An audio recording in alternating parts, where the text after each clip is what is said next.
Tracker team keeps an eye on the cold front moving in. I want to talk about improvements coming to our city. We have one of the largest urban park systems in the country, but our city falls behind other major cities in funding them. The Kinder Institute for Urban Research has released a new study that delves into how Houstonians feel about funding their parks. Joining me this morning is Danielle Potter with the Kinder Institute of Urban Research to break down this new report. Good morning. Thank you so much for coming in.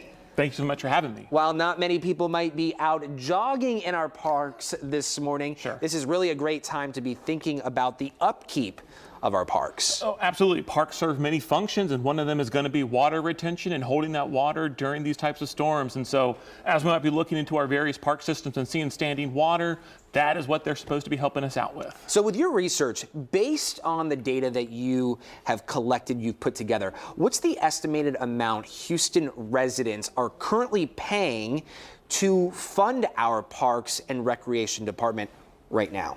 So that is a complex question, or I should say that's an easy question, complex answer a little bit. So if we look at some of the primary parks agencies, so think Houston Parks and Recreation Department, there the city is budgeting about $32 per resident per year on our parks and green space. There are several other funding sources that do add up over time. So tax increment reinvestment zones, or TIRS, some people will talk about from time to time, is another source. But our primary agency, again, HPAR, $32 a year. We're going to talk more about those other funding resources in just a moment. But when we talk about that $32, where does this measure up when we look at other cities throughout the state of Texas and or other major cities across the country like a Chicago, a San Francisco, a New York City? Yeah, so when we look at ourselves against some of our other peer cities, if you're thinking like a Dallas or an Austin or a San Antonio, we're not looking so hot. So Dallas spends about $100 a month, a year per resident. San Antonio about $126. Austin $150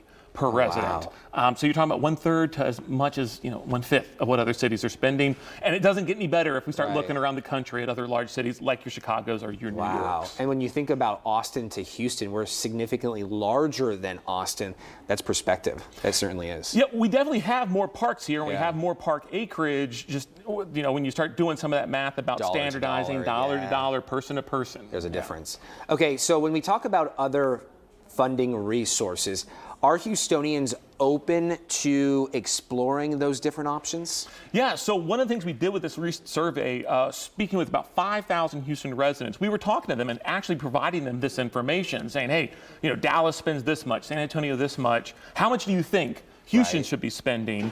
And one of the things they said is, well, first, they think Houston spends less, so they are correct. Houston does spend less, but they think Houston should be spending, as much or more than what other cities around the state are spending on their parks. And what was really interesting about these findings was we then said, well, we currently spend $32 per person. What do you think? Would you be willing to pay more?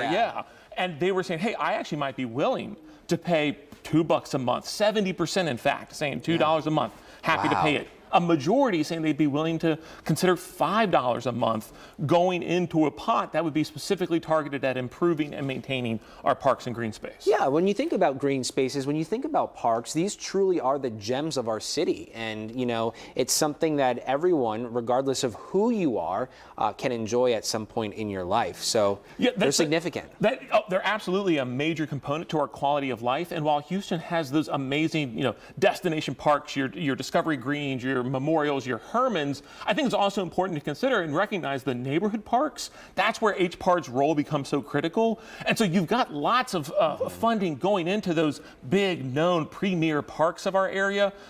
Where we seem to be struggling to make those ends meet is when we look at those neighborhood and pocket parks that you and I might actually come into more contact with on a regular basis. That park down the street as opposed to that beautiful park in the middle of town. Yeah, they hold a lot of meaning, that's for sure. Danielle Potter, thank you so much for coming in. I do appreciate your time this morning. Absolutely. Thank you for having me. Thank you, sir.